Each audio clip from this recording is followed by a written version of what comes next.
Good morning, good afternoon, and good evening to everybody joining us today. Thanks so much for joining today's presentation on ransomware and our live demo. Our hosts today are going to be Christophe Bertrand. He is the VP of Product Marketing here at Arcserve. He's going to be covering a couple different topics for us. We'll do a brief history of ransomware, and then later in the presentation, he's going to come back on and do customer case studies and talk to us about best practices. And we have a second presenter with us today, the one and only Stacy Budd. He is a principal consultant on our pre-sales team, also our chief donut specialist. I heard that he may or may not have sampled a donut earlier today in preparation for this. He's going to be joining us in the middle of the presentation for a live demo showing how you could recover from a ransomware attack using Arcserve UDP. So with all that out of the way, as this is going through, we want to hear from you guys. So if you have a question, send it to us using the question section of your interface. We may answer one or two during the presentation, but we'll get to the majority of questions at the end. So please do send those to us. This recording, the session's being recorded, and I'll send an email out to everyone later this afternoon with a copy of that. So keep an eye out for that so you can watch again or share it if you'd like. And with all that out of the way, take it away, Christophe. Thank you, Mary. Hello, everybody, and thank you for joining our webcast. Before we get into more of the detailed questions around ransomware and how to recover from those type of situations, leveraging the Arcserve technology, just to give you a quick reminder about who we are. You may know the name Arcserve. We've been around for a long time, but actually we're a very new company in many ways. We've been independent since 2014. We have a great new technology that we launched in the same time frame called Arcserve UDP, Unified Data Protection, and you'll see a demo of it today in the context of ransomware type of scenarios. And we're a global company, so we have presence around the world, which gives us also the ability to gain a thorough understanding of backup and disaster recovery needs, and certainly keep our fingers on the pulse of what's going on with the various type of data corruption issues we see, and in many ways, virus infections, ransomware is just that. We have received numerous awards for our technology. Our solution, Arcserve UDP, is a unified data protection, backup, and recovery solution that is designed for virtual environments. We also do extremely well with physical environments, and we support many, many applications that you have in your IT infrastructure. And we've been recognized by many awards, and certainly are very proud of that. So with this in mind, I'd like to start talking a little bit about ransomware with some simple definitions that I think everybody's aware of. If you're joining this webcast, you feel that you may have a problem soon, or you have had a problem and you need to figure out how to get out of it. So ransomware, what is interesting about it fundamentally is that, as the name indicates, unfortunately, it's malware that's designed to make you pay money to recover access to your systems and data. This is essentially a very modern form of ransom. And what's interesting about it is that typically it gets into your environment through end users via email. So the tools you use to communicate, to do business with, to again communicate with your partners in the value chain end up becoming the vectors through which the infection spreads. Now, it's not new that somebody can get a virus through an email, but what's different here is that those cryptoviruses or Trojans are essentially going to create a situation where someone's going to knock on your door virtually and say, well, if you want your data back now or access to your data, you got to pay me. So what it does for you essentially is the exact same thing as losing the system. So in practical terms, except of course for the extortion part of it, you don't have access to that data, right? In some cases, it may be such that you do lose the data, or you're never getting back access to it. So two options: you pay up, hopefully you get the decryption key and it works and you get your data back, Actually, I just got some interesting statistics I want to share with you about that. Or you can just ignore it and say, well, I don't care about my data, or I will have to restore it. So this is pretty much the situation with ransomware. So let's take a look at the next slide, where I cover some of the statistics that I literally picked up a couple of days ago in online. There was a poll of IT managers. So this is a UK survey, but I think it's very telling. It is it applies across the world. As I said, we're a global company. I can guarantee you that we hear the same stories around the world. So what's interesting here is that in the UK, the majority of businesses, 44%, that's almost a majority, have been infected in some form or another in the past couple of years. Okay, and that's 300 UK businesses. Given the size of the market, given the size of the economy, it's a pretty representative sample. It's actually very scary. That tells me that in North America, we're probably in the same type of levels, if not more. Certainly, there's been a lot of news recently about that. What's more interesting is how much money people wanted. So $722, obviously paid in bitcoins, which are impossible to trace. And some of the companies or organizations, because not all of them are actually private companies, some of them may be public type of organizations. 20% of organizations reported ransom demands of $1,300, close to $1,500. So quite a range here, from $700 to $1,500. So that's an interesting cost to know, and that's for just one incident. So typically an end user, through maybe lack of good IT education or not paying attention, will click on the document. Typically it's going to be one of those photos.zip, thinking it's coming from some friend or something, and then the virus starts spreading. It will infect the shares, it will infect everything that the computer has access to. And of course it will lock up the data. And there are multiple forms, as I mentioned earlier. It lock up the data in multiple different fashions, whether it's changing the extensions or doing funny stuff to your boot sequence. Regardless, once you lose access, you lose access. So what's very interesting here from a data protection standpoint. Now, this is obviously a virus infection where ransom is being asked from you. But look at that number, 33 hours on average fixing the issues, right? So this is a very important number to remember, because 33 hours here to fix the issue from the moment you've detected this problem to the moment you get the issue resolved is your recovery time objectives. And by the way, the good news is that for those who use backups and were able to recover, because they essentially refused to pay the ransom, 60% said they were able to retrieve data from backup files. So it's an interesting number too. 33 hours for fixing the issues, but in a sense, only 60% were able to retrieve data from backup files. It's a good start, but it's certainly not the results you want to get to. So let's talk about RPO and RTO on the next slide. Recovery point objective is really one of the measures you use in data protection, backup, and recovery. It's essentially how far behind are you when you recover your data. For example, if you've just done a snapshot of a server, production server with very important data to you, you really care about it. You've just done a snapshot 5 minutes ago.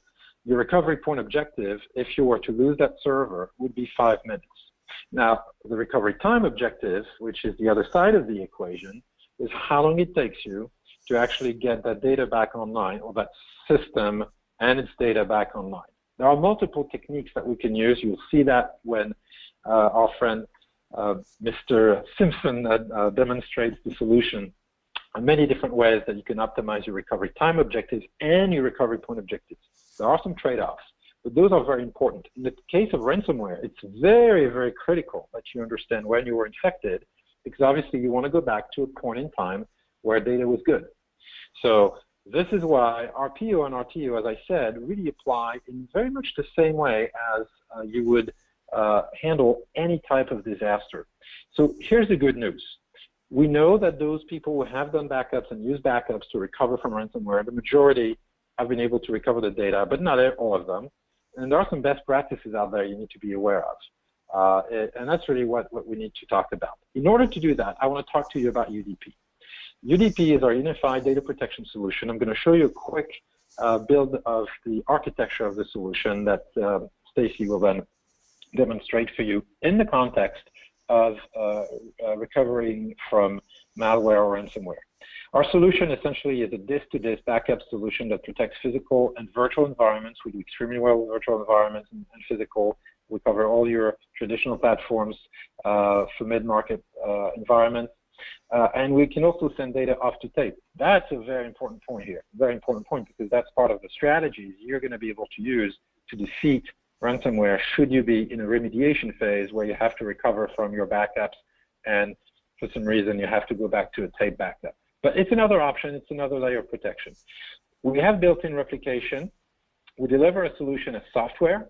We also deliver it as hardware, so you could use the UDP appliance should you want to have a solution that's got all-in-one and that you can deploy very quickly, very easily, maybe in a remote office type of environment. We can, of course, replicate data to a data center. That could be your disaster recovery partner, MSP site that does the disaster recovery for you. That data can then be shipped off to tape somewhere in a mountain. So lots of options here. The point I'm making is the recovery point server, which is the heart of the operation for Arcserve UDP, does great replication. It also deduplicates your data as it does this to make this whole process very easy, fast, and not too consuming in terms of bandwidth. Finally, it's a hybrid world out there, and a lot of the times you're going to be leveraging a cloud solution, whether it's a public cloud or a specialty cloud or maybe even our own Arcserve cloud. The point I'm making is all of these techniques and technologies are going to be very critical to how quickly you can recover from ransomware, depending on the type of attack, the spread of the infection, how many systems you're recovering, what you're trying to recover.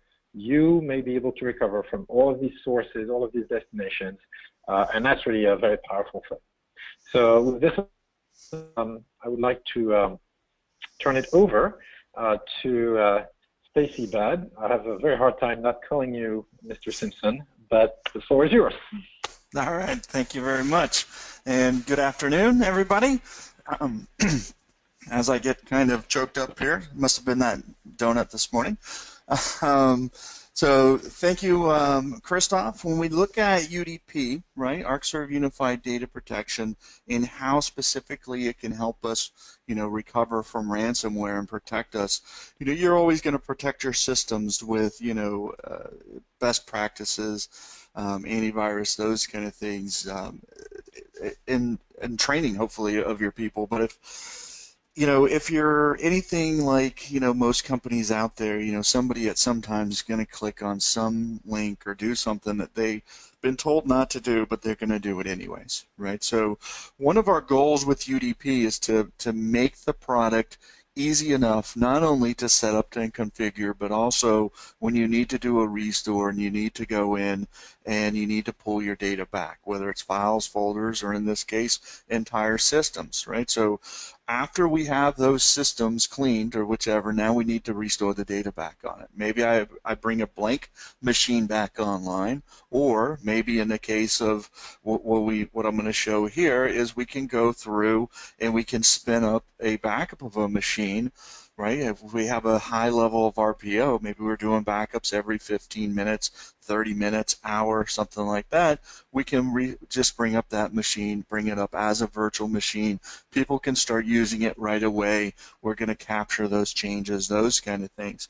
What I do want to take just a moment to show you before we get into the restore, because restore is always important, but I do want to also show you if we go into one of our plans, and I'll just pick any of my plans here, but I just want to kind of show that when we go into scheduling, right, we can get very granular and set those dailies, those weeklies, those monthly backup schedules, and even more important, those custom schedules throughout the day. And we can use an infinite incremental schedule, right? So I start with a full backup. My first backup will always be a full.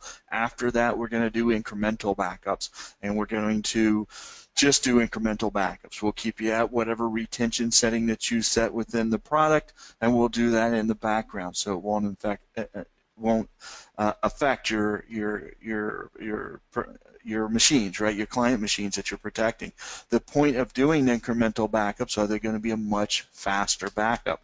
So now, since I'm not scheduling full backups, I can take and I can protect them throughout the day.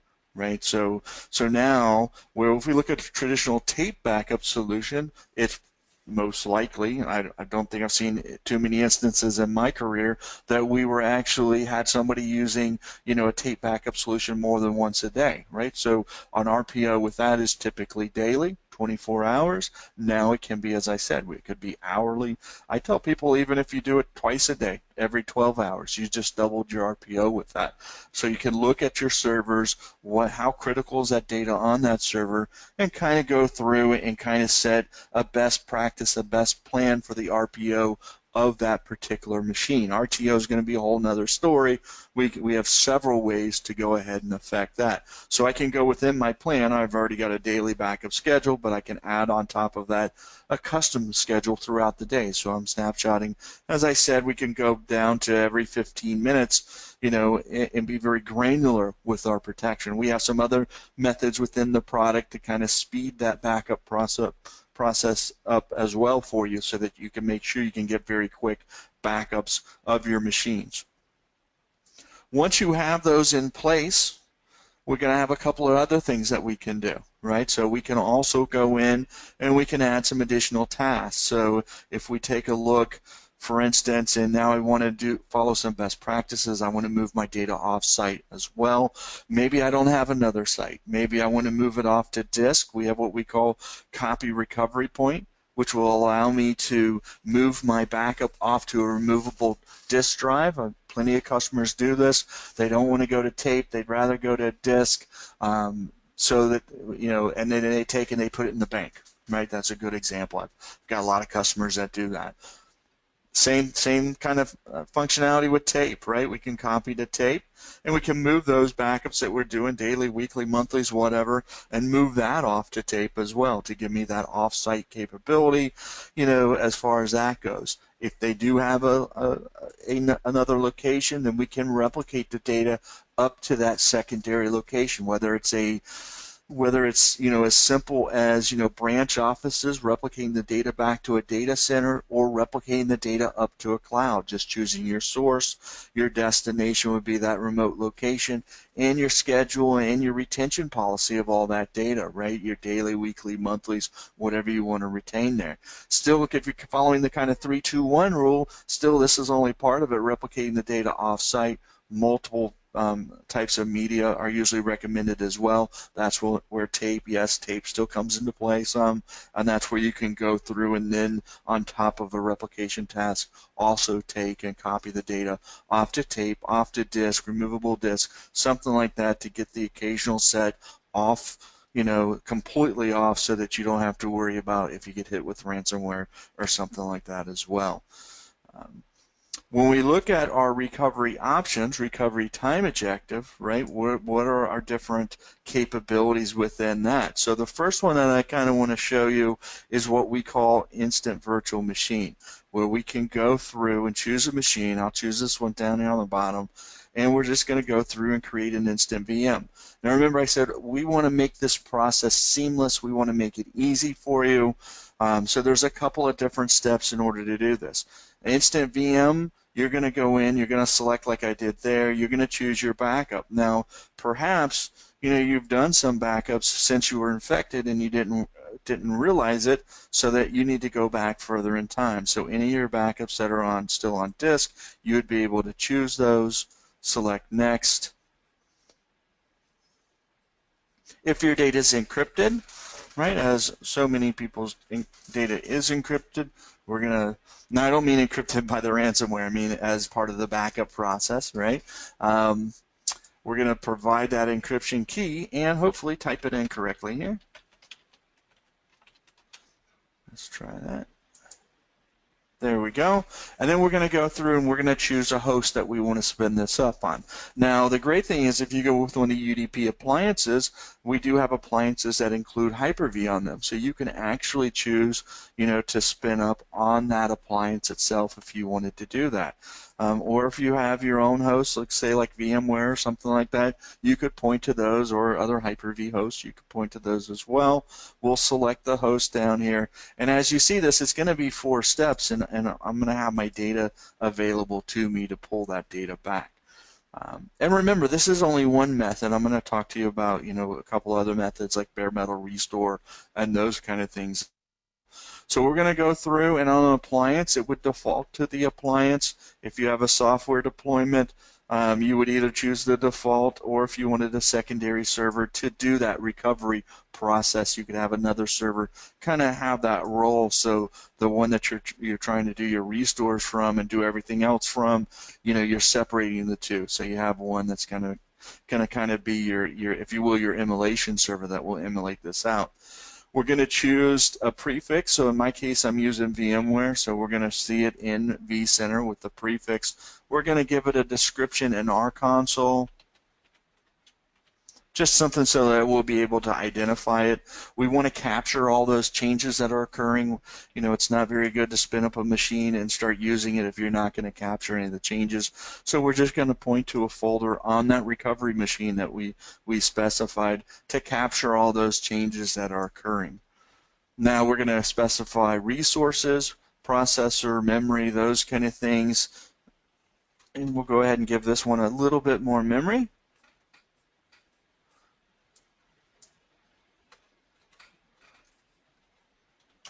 There we go. And if we need to connect an adapter to it, again, if you're bringing this machine up to start working off of it, you're definitely going to want to connect an adapter to it, right? So it'll pull all the adapter settings from the source machine, the original, the backup machine. However, you can change these. Maybe I want to bring this machine up on a different network or something like that, so that while I'm cleaning my other infected network, I can have access to this on a separate network. So you can do that as well. You can even change the host name of the machine if you need to do that as well. You'll select Finish. Go ahead and boot the machine now. And in 4 or 5 minutes, with my resources that are available in my demo environment, we'll have this machine up and running. I can log into it, and we'll be able to start using it. So that's one quick, easy way. Your recovery time objective, again, we went through 4 steps in order to get that data back, or in order to present this to the host, and then 4 or 5 minutes, I can have this machine up and running, presenting out. It may even be a little bit quicker, but we'll come back over to this. But just to kind of see that is the process. We try to keep it simple, and we try to make sure that the process is quick. And then once this is done, let's say I had a virtual environment and I wanted to make this a permanent machine, I could use tools within VMware, within Hyper-V, to make this a permanent machine as well. Of course, moving all those changes, everything over with it. Or if it's not a permanent machine, it's not a virtual machine, then I want to restore it to physical. There's methods in there where I can back this up after the changes have occurred, and then do my bare metal restore back out to dissimilar hardware if I need to do that as well. So several restore options there as far as that goes. Now we do have a couple others. That utilized emulation, right? So within my backup plans, what I could do instead of that is I could go through and do what we call virtual standby. And what virtual standby allows you to do is there's no emulation. What it does is it takes, and after you create a backup, it takes and converts that backup into a virtual machine, a standby machine, ready to turn on, ready to take the load of that. So there would be no configuration, there would be no 4 steps that I went through. We would just choose a plan that has virtual standby included, and we would select the machine, and we would go in and we'd say standby VM. I could even go into, for instance, vCenter or Virtual Machine Manager and boot up the machine from there if I wanted to do that as well. So the advantage to something like Virtual Standby is it can be automated. It has detection built into it, so it's monitoring the source machine to see if it goes offline, and it can automatically bring up that machine, that standby machine if it needs to be done. So you can skip all that process that I just showed you with Instant Virtual Machine. The difference here with Virtual Standby is I'm going to dedicate some storage in order to have that standby machine.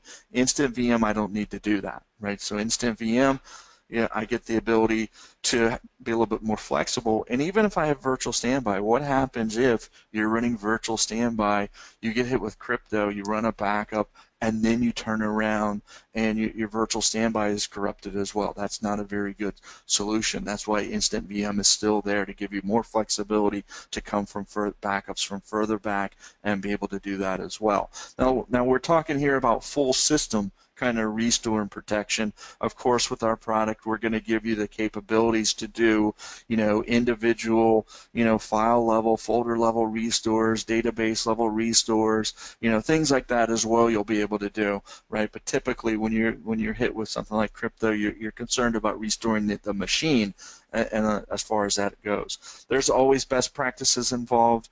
My favorite saying is never trust a backup, always verify, verify, verify. So you should always make sure part of your processes you're doing verification, so that when you go to failover, what does that do, right? You're also you're going to know that the process that's in place, you're going to know that the data is good and secure. There's not going to be any problems restoring that data.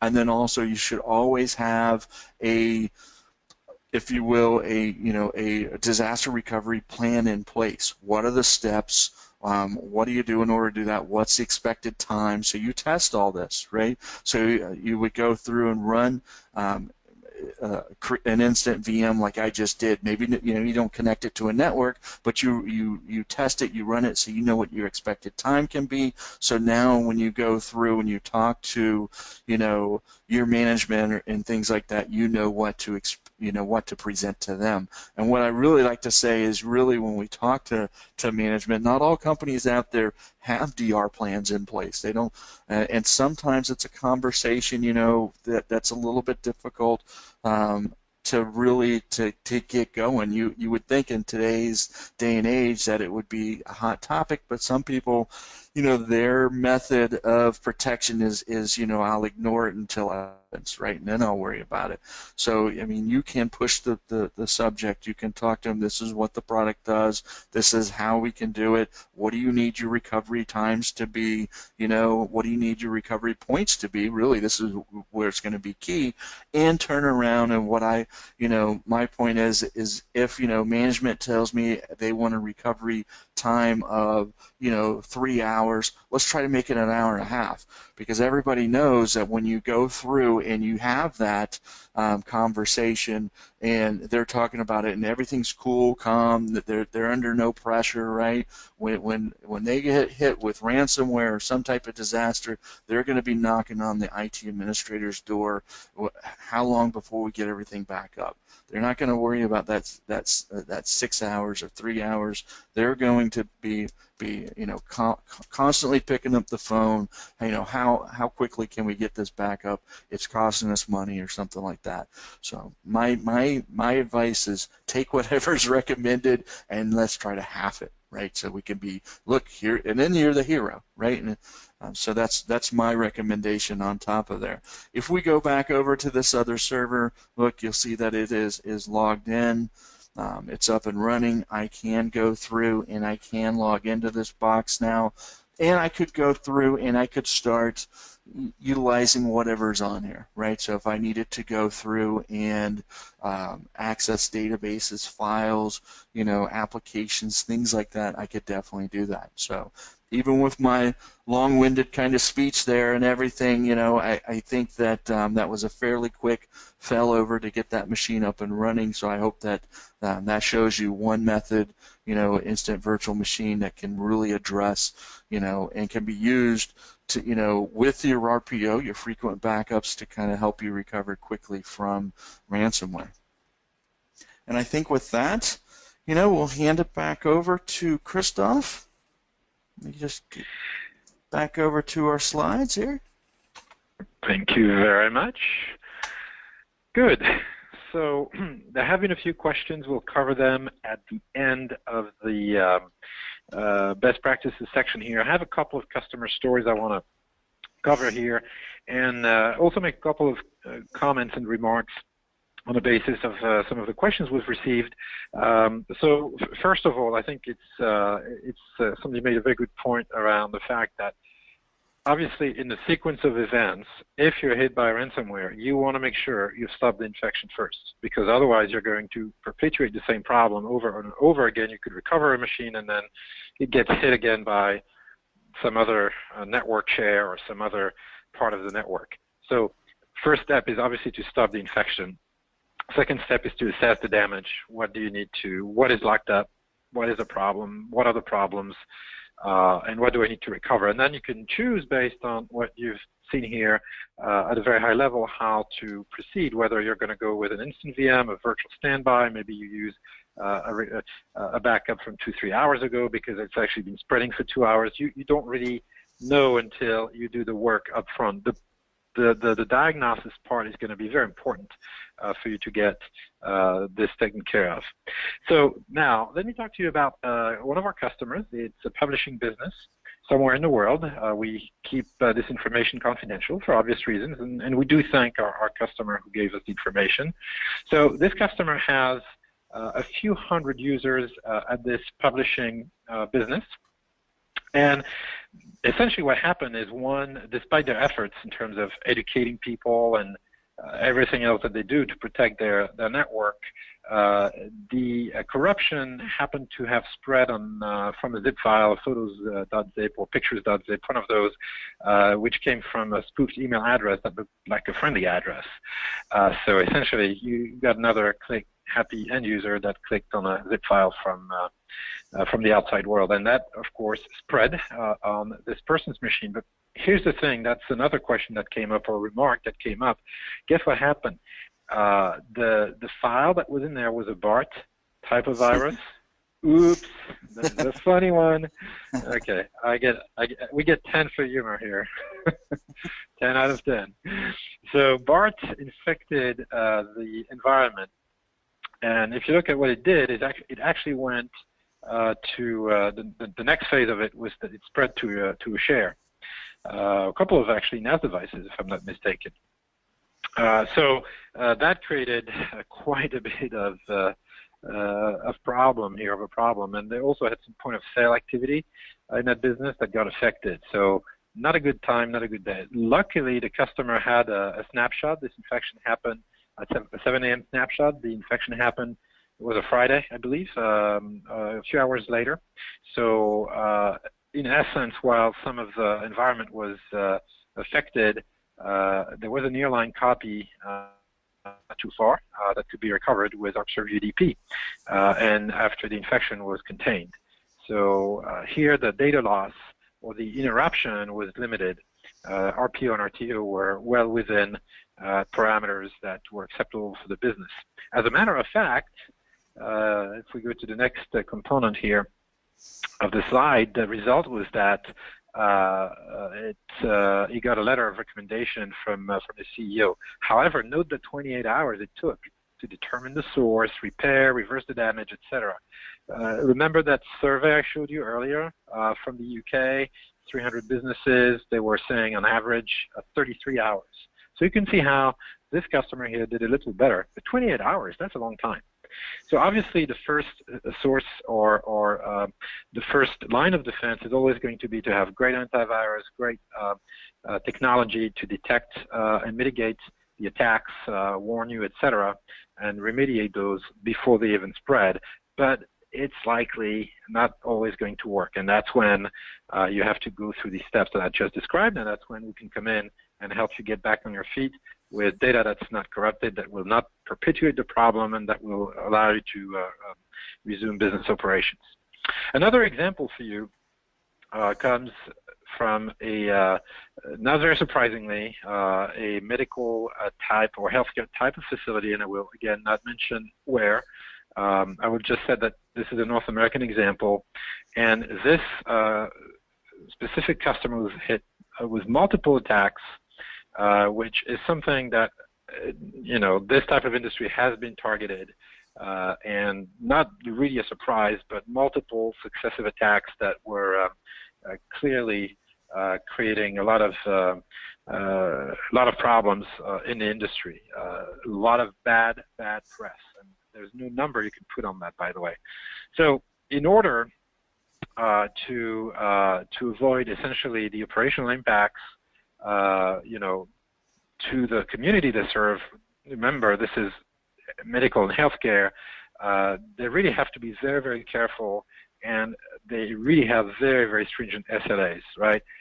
If some of the systems are unavailable, we're talking about people here not being able to receive care or treatment. So it's a big deal. Next one. Good. So I talked about negative publicity, and let's go to number 4. So the story here is that actually it turns out that he was very successful for the first 4 attacks, but the 5th one was extremely aggressive, and what it did, it was a pretty sophisticated one that took over some of the administration accounts, which then allowed the encryption ransomware to go attack dozens of servers. Okay, so if you think you're having a bad day, think about this poor administrator's day. It was awful, and that's a pretty sophisticated way to do it. And that's why we're talking best practices about protecting, obviously, your administration accounts, but also more importantly, you want to protect your backup environment as well. You don't want it to fall prey to that. So luckily with Arcserve UDP, customer was able to recover all the servers. Okay, they would have been paying a lot of money to recover. They paid nothing, and we're talking thousands of dollars. I don't have an exact number, but given what we've seen in that industry, this was a while back, but still the numbers were typically pretty high because that industry is considered, and given the criticality of it, it's considered that it's a great target to get a lot of money out of them. It's unfortunate, but that's exactly what it is. It's extortion, and luckily we saved our customer money. I haven't worked out the ROI for this customer, but I'm sure they made their investment in UDP back with how we saved their data here and saved them from this attack. So what's interesting here is that the traditional type of files seem to have been the focus of the attacks here, the PDF, the docs, your kind of office environment, but it was really the admin account that was hacked, literally. So in terms of best practices, of course you want to protect the source machine. There's no question about that. Great technologies exist to protect you against viruses, but sometimes they're not updated quickly enough, and that could cause a situation where a new strain literally hits that source machine. Typically, I'm showing here a laptop, but or workstation. That's really not surprisingly, surprising. It's typically what gets attacked: end users, workstations, and that's how it spreads. So even if you have great virus protection, if it's not updated quickly enough, something may go through. Additional best practices include, thank you, of course, regular backups. So 2 things. The regular backups, I think you got a very good idea with the demonstration from Stacy, which was the fact that you can really define the granularity and the recovery point objectives you want for the nodes you're protecting. If it's a workstation that has some important data, you probably want to back it up every couple of hours, 3 hours. If it doesn't have that much critical data, you can maybe just do a backup, once or twice a day. If it's a production server, a critical application, transactional, typically, you're going to want to have that lowest possible RPO. And by the way, in our solution, we even have some continuous data protection capabilities that can give you the ability to rewind, literally go back in time and protect everything almost with zero RPO. We're talking a few seconds. So lots of options exist. The other best practice is obviously multiple copies in multiple places and on multiple media. Even you know, the old methods here apply, and they do work. They do work. Should something awful happen, and should you lose maybe even your backup server, you could potentially, if you do this right, you can get your backup server back or fail over to one of the replicated environments, which is something you can easily do with UDP, or you can get back on your feet, even over distance. So again, think about having multiple copies, multiple media, multiple versions. I think with continuous data protection or regular snapshots, you really get this ability to be granular. So the final thought on this is also to have a solution that includes virtual standby, which you saw, because really this is something that gives you the ability to optimize your RPO by having that system ready with the last backup ready to go.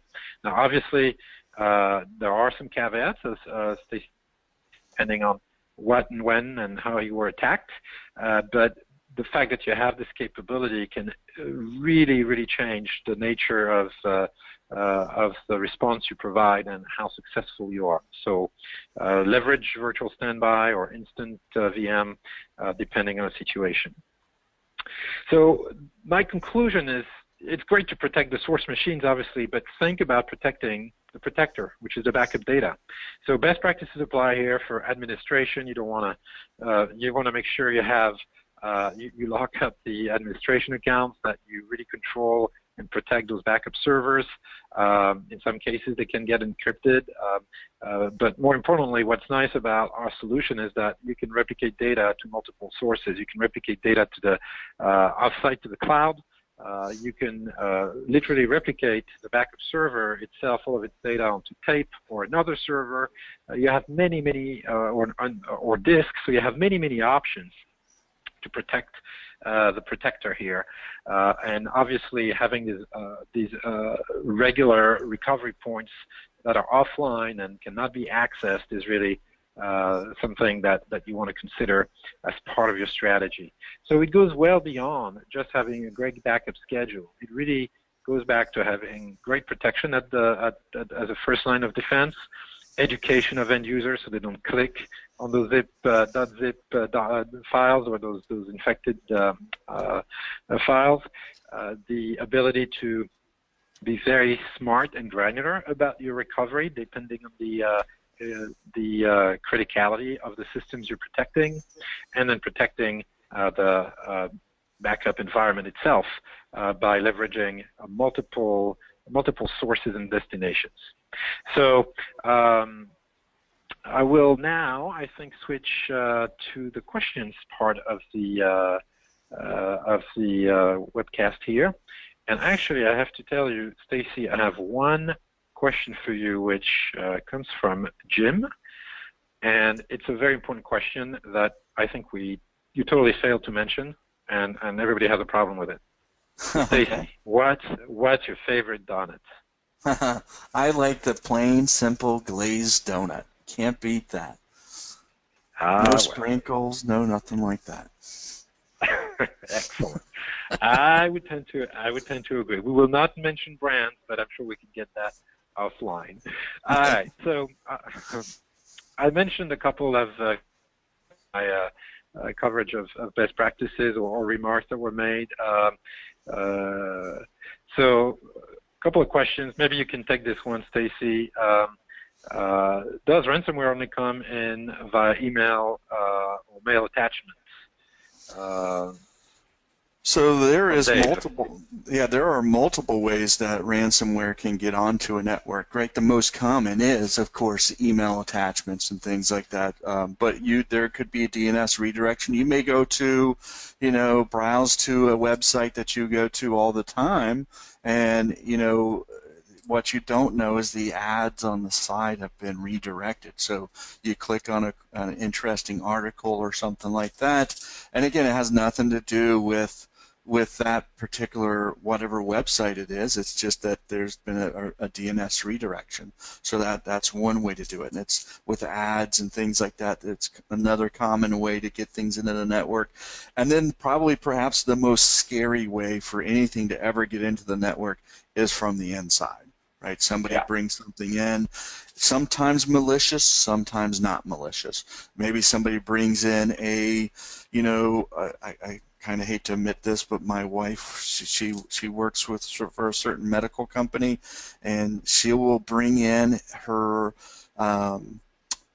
MP3 player and plug it into her laptop so she can listen to music during the day.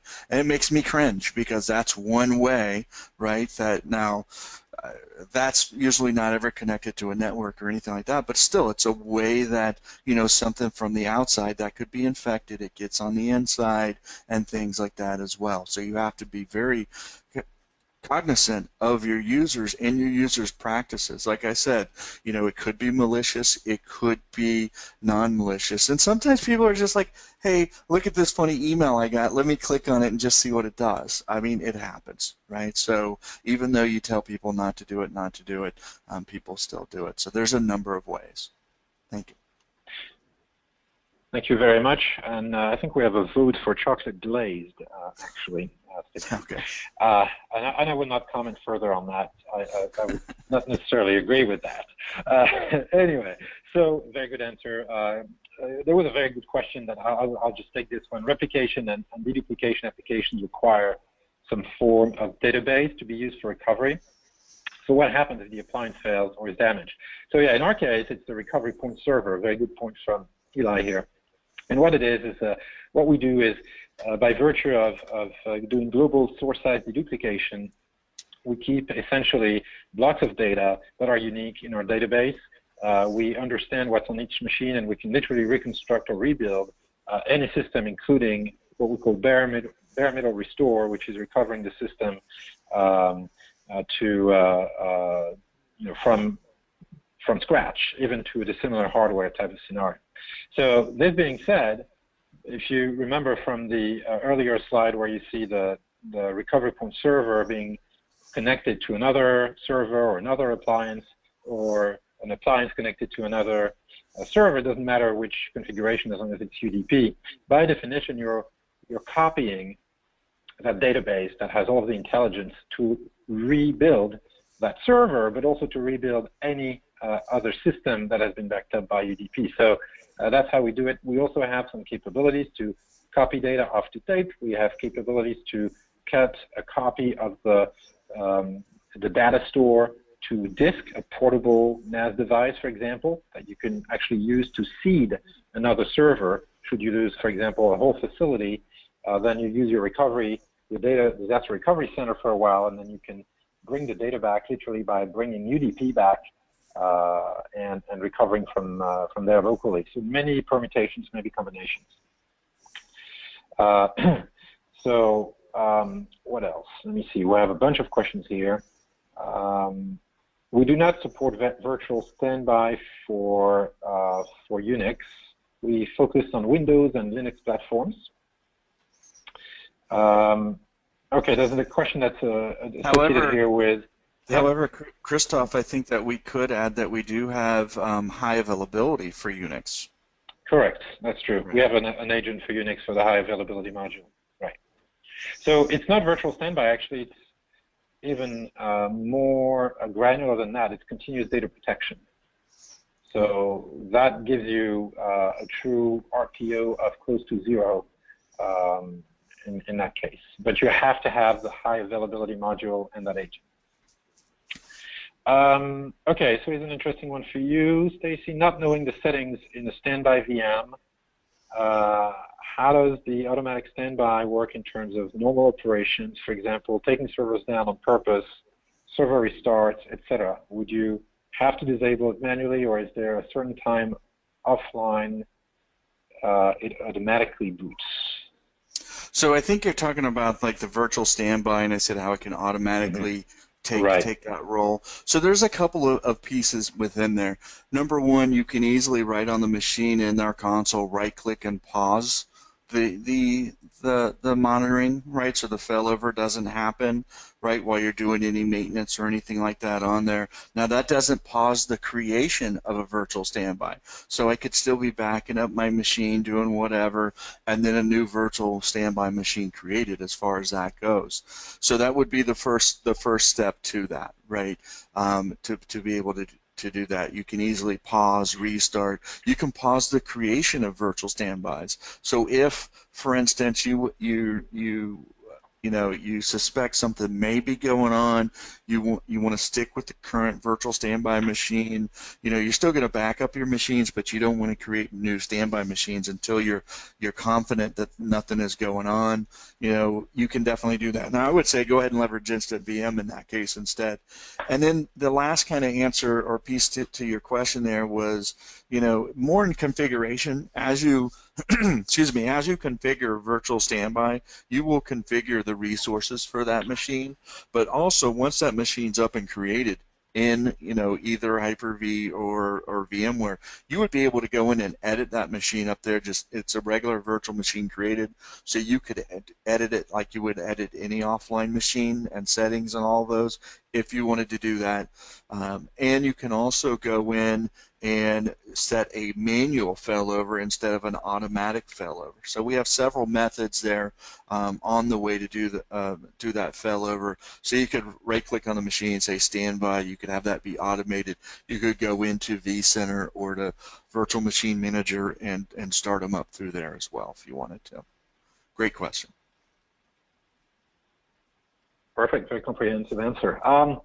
Well, I find that's pretty much all the time we have for questions. We try to keep these to 45 minutes or so, and we're a little over that. So thank you, everybody, for your time. Mary, I'd like to, and Stacy, for your answers. I'd like to turn it back to you, Mary. Thank you. Thank you, Christoph and Stacy, for that great presentation. This afternoon, I'll be sending out a recording to the email addresses you guys used when you registered, so keep an eye out for that. If any of you have additional questions or you'd like to set up a more in-depth demo, please reach out to us at arcserve.com. The phone number is listed right on the top of the website. You can start a chat, download a trial, all of that right there. So please do that. And Kim will be sending out a video recording of this webcast later today to answer your question that just came in. So thank you, everyone, for spending this time with us, and have a great rest of your day.